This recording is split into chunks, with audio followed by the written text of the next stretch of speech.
perempuan itu pasti pengen cantik, and then bersyukur jika kemudian dianugerahkan Tuhan dengan kecantikan. But being pretty is not enough. Ya. And then papinya tante selalu bilang, ketika suami mencari istri yang baik, dia itu mencari sahabat, teman, tempat konsultasi, partner kerja, istri, pacar.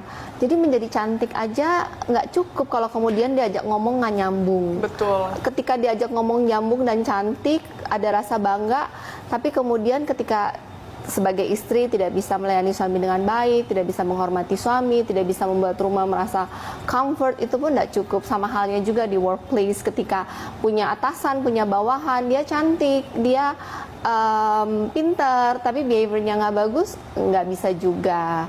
Jadi being pretty is not enough. Ini untuk semua perempuan di luar sana. It's okay untuk invest waktu, tenaga, effort untuk look pretty, but that's not enough. Menjadi cantik aja tidak cukup. Oke, Tante, Mami, ngomongin pasangan hidup sekarang. Kalau gitu, apa dampaknya menjadi wanita paket komplit sebagai pasangan hidup? Karena kadang katanya ada orang ngomong kayak gini juga ke aku. Gaby, jadi cewek itu jangan hebat-hebat, nanti susah dapat pasangannya. Iya, Tante juga dulu sering dengar kayak gitu. Nah, gimana Tante? Pertama, perempuan itu harus pintar menempatkan diri. Yang Tante diajarin dari kecil dan value agama adalah bahwa istri itu adalah penolong.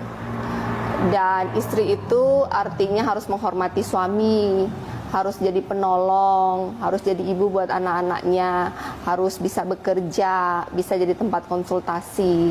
Jadi sebenarnya bagaimana kita menempatkan diri. Tidak boleh kita di atas suami, kita itu penolong suami, harus menghormati suami. Sepintar apapun istri, dia harus menghormati suaminya. Jadi correct me if I'm wrong, Tante. Berarti from what you say, respect is earned.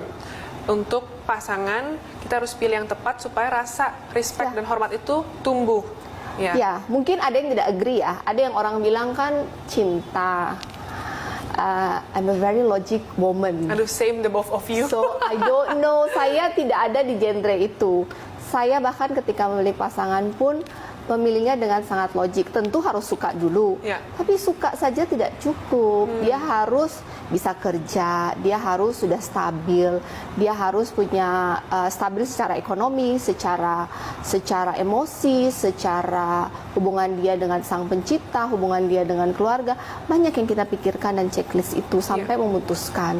Dan kita harus bisa menghormati dia. Ketika kita tidak bisa menghormati dia, bahkan sejak awal, jangan berharap setelah nikah kita bisa menghormati.